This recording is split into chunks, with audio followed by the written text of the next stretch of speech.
The first thing that you should always keep in your car is your vehicle license and registration. Generally, we like to keep this in the glove compartment of our car, that way we have easy access to it if we ever need it. Another thing that you should always keep in your car is an emergency/first aid kit. These should always be stocked and ready to go in case you ever need it. Some important things to have in your first aid kit are Motrin or ibuprofen, Band-Aids, Neosporin, alcohol swabs. Having an athletic ice pack in here is also very helpful.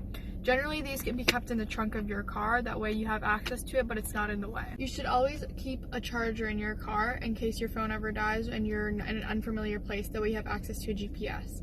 Sometimes if you're in places where you don't have strong internet connection, you won't be able to use your GPS, so it's important to have a paper map in the car with you just in case. In case of an emergency where your car breaks down and nobody will be around to pick you up for a while, it's important to have non-perishable foods such as graham crackers and some extra bottles of water, just so you don't get dehydrated or go hungry.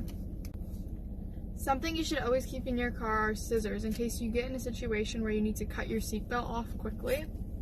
It's also important to make sure that you can always see the road at all times while driving, so keeping a pair of sunglasses to block the sun is a good thing. In case your car breaks down at night when it gets cold, having a jacket in your car can be helpful. Having a flashlight and toolkit in your car can also be very helpful. It's also important to make sure that you have a spare tire and a car jack in case you ever get a flat tire. Keeping a can to hold gas would also be beneficial in case you ever run out of gas and need to walk to a gas station to be able to fill your car up. Another good thing to keep in your car is reflective triangles. These can be placed around your car should you get in an accident to avoid somebody else hitting you. It is also a good idea to have a card with emergency contacts written down just in case your phone dies and you have to use somebody else's phone.